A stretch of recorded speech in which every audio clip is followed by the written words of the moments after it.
بسم اللہ الرحمن الرحیم۔ السلام علیکم پیارے دوستو، اس ویڈیو میں ہم آپ کو حضرت عمر کی شہادت کے بارے میں بتانے جا رہے ہیں۔ پیارے دوستو، جب سیدنا عمر پر حملہ کیا گیا تو ان کے لیے دودھ لایا گیا۔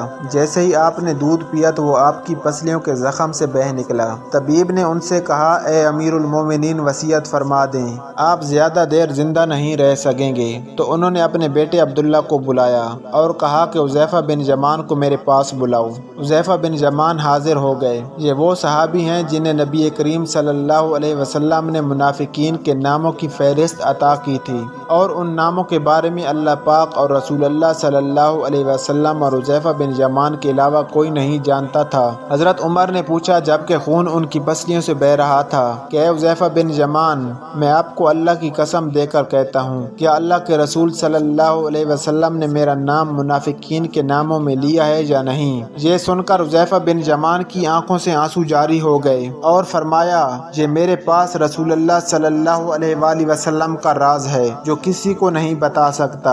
آپ نے پھر پوچھا، خدا کے لیے مجھے اتنا بتا دیں کہ اللہ کے نبی صلی اللہ علیہ وآلہ وسلم نے میرا نام اس لسٹ میں شامل کیا ہے یا نہیں؟ حذیفہ بن یمان کی ہچکی بندھ گئی اور کہتے ہیں کہ اے عمر، میں صرف آپ کو بتا رہا ہوں، اگر آپ کی جگہ کوئی اور ہوتا تو میں کبھی اپنی زبان نہ کھولتا، اور وہ بھی صرف اتنا بتا رہا ہوں کہ رسول اللہ صلی اللہ علیہ وآلہ وسلم نے اس لسٹ میں آپ کا نام شامل نہیں کیا۔ یہ وہ عمر پوچھ رہے ہیں جن کے بارے میں نبی پاک صلی اللہ علیہ وآلہ وسلم نے فرمایا تھا کہ اگر میرے بعد کوئی نبی ہوتا تو وہ حضرت عمر ہوتے۔ حضرت عمر نے اپنے بیٹے عبداللہ سے کہا کہ دنیا میں میرے لیے اب ایک چیز باقی رہ گئی ہے۔ حضرت عبداللہ نے پوچھا، وہ کیا ہے ابا جان؟ حضرت عمر نے فرمایا، بیٹا، میں جوار رسول صلی اللہ علیہ وسلم میں دفن ہونا چاہتا ہوں، لہٰذا ام المومنین حضرت عائشہ کے پاس جاؤ، ان سے یہ مت کہنا کہ امیر المومنین عمر، بلکہ کہنا کہ کیا آپ عمر کو اپنے ساتھیوں کے قدموں میں دفن ہونے کی اجازت دیتی ہیں کیونکہ آپ اس گھر کی مالکن ہیں؟ تو ام المومنین نے فرمایا،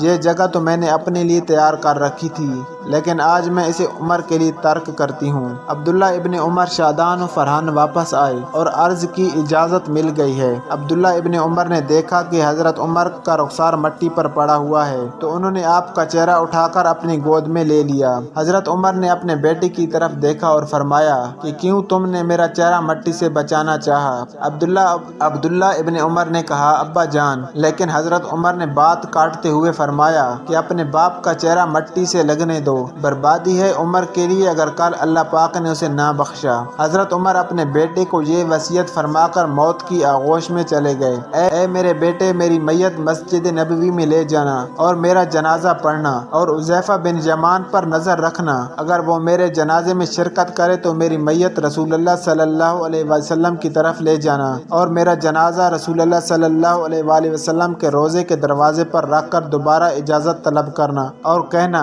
اے ام المومنین، آپ کا بیٹا عمر، یہ مت کہنا کہ امیر المومنین، ہو سکتا ہے میری زندگی میں مجھ سے حیا کی وجہ سے اجازت دے دی گئی ہو، اگر اجازت مرحمت فرما دیں تو دفن کر دینا، ورنہ مجھے مسلمانوں کے قبرستان میں دفن کر دینا۔ عبداللہ ابن عمر کی نظریں حضرت حذیفہ بن یمان پر تھیں۔ وہ کہتے ہیں کہ میں حذیفہ بن یمان کو ابا جان کی نماز جنازہ پر دیکھ کر بہت خوش ہوا اور ہم جنازہ لے کر رسول اللہ صلی اللہ علیہ وآلہ وسلم کی طرف چلے گئے۔ دروازے پر کھڑے ہو کر میں نے کہا، اے ہماری ماں، آپ کا بیٹا عمر دروازے پر ہے، کیا آپ تدفین کی اجازت دیتی ہیں؟ ام المومنین نے جواب دیا، مرحبا یا عمر، عمر کو اپنے ساتھیوں کے ساتھ دفن ہونے پر مبارک ہو۔ مومنین نے اپنی چادر سمیٹی اور روضہ رسول صلی اللہ علیہ وآلہ وسلم سے باہر آ گئیں۔ راضی ہو حضرت عمر سے، زمین کا چپا چپا اس کے عدل کی گواہی دیتا ہے، جن کی موت سے اسلام یتیم ہو گیا، جن کو اللہ کے رسول نے زندگی میں جنت کی خوشخبری دی، پھر بھی اللہ کے سامنے حساب دینے سے اتنا خوف ہے۔